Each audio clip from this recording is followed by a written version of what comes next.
Hi there, this is Dave and welcome to my crowdsourced video detailing my Discord server's best indie JRPGs of 2021. To cap off the year, I thought that it would be fun to put a pause on the class ranking videos, and instead look back at some of the best games of the year with the help of my Discord. But apparently, they don't like indie RPGs all that much, so we only have 8 games to go over here, but what the hey. But please keep in mind that this is not necessarily my opinion, but the opinion of the best Discord server around. So come on and join and become part of the fun as we go ahead and get started looking back over the year.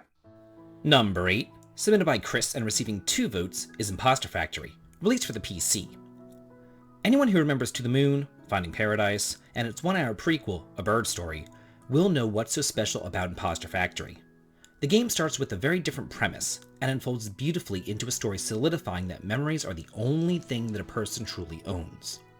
Imposter Factory explores not only what it means to recognize this, but the ability to reflect on how the smallest actions could have altered the course of one's own memories.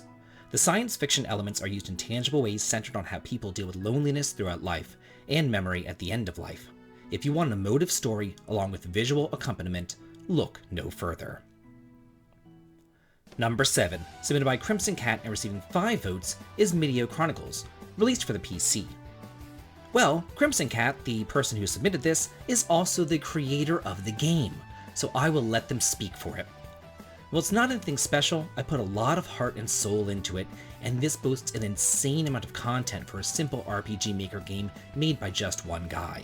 It is over 20 hours for the main story and an extra 10 for optional content. There are summons, meaningful side quests, ultra-hard super bosses, and a legitimate story, not some lame meme game or generic fantasy plot. There's actually quite a bit of lore and depth in the world building, and let it be known that I spent nearly 3 years on the game, and it has so far been my all-time greatest achievement.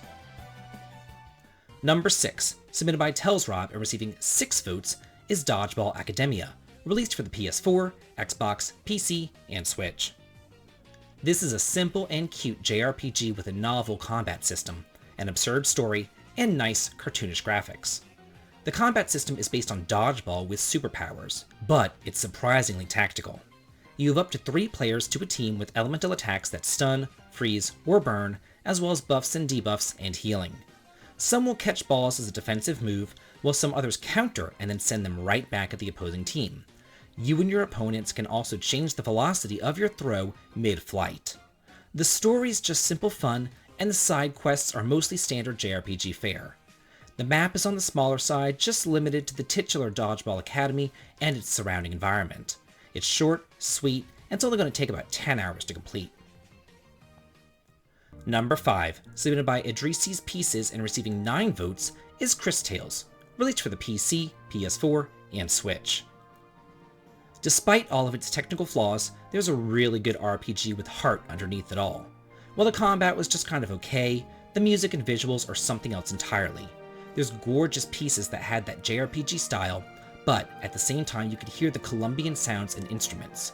Each town is facing major problems due to corruption by their leader, but the writers focus on emphasizing that there's really just good people who at the end of the day did the wrong thing. And if they had known better, maybe they would have done the right thing. And there's no better way to get this message across than a time-traveling game where you can go back, fix someone's past, and then see the new outcome.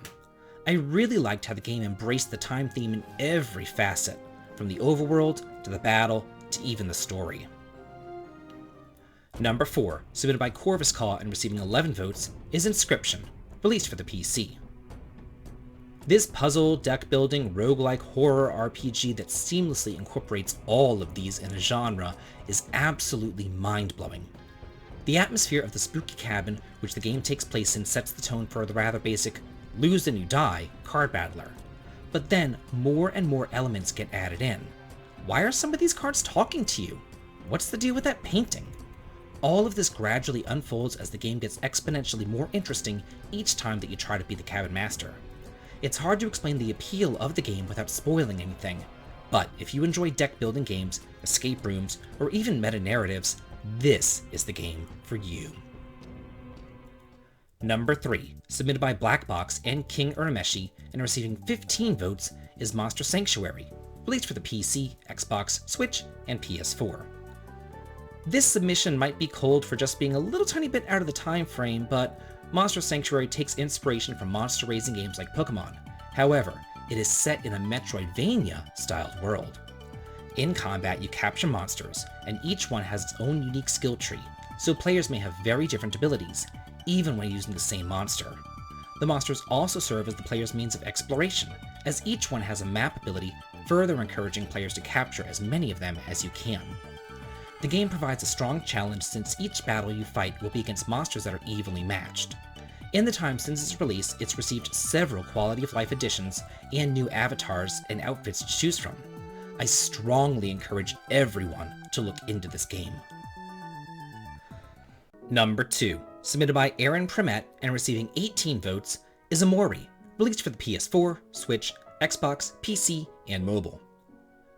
Amore has a JRPG flavor that's reminiscent of Earthbound, with a unique art style and a turn-based combat system with a unique twist involving emotions, sadness, happiness, and anger, which cancel each other out like rock, paper, and scissors. As you progress in the game, you'll delve deeper into its twisted interior layers, as well as psychological horror underneath. There's also another world, Faraway Town, which basically represents the real world. There are choices to make which can have different outcomes for how the game progresses, and you'll get different endings based upon the decisions that you make. As you progress, you'll get invested into the characters and their emotional depth. Just be wary if you yourself have some form of depression, because this is not for the faint of heart. And number 1, submitted by Alcast and receiving 46 votes, is Deltarune Chapter 2, released for the Switch, PS4, and PC. Chapter 2 picks up right where the first chapter left off, with Chris returning to school to meet their new friend Susie and discuss the previous day's events and following the 3 Lighteners as they continue to grow their personal kingdom in the Dark World while also trying to figure out why the Dark Fountains keep appearing. Well, in the first chapter, the Dark World was based on the room that was formed in, then a game room. Now you're in a computer lab, so the Dark World is a wild, colorful cyber city run by a tyrannical queen. Also, you're introduced to 2 more characters, the gamer bro nerd Beardly and the innocent reindeer Noelle. If you liked Undertale, be sure to check out Deltarune, because it does many of the same things, only so much better, and it's free. Well, that's it for the best indie RPGs of 2021 as decided by my Discord server. What are your favorite indie RPGs of the year and why?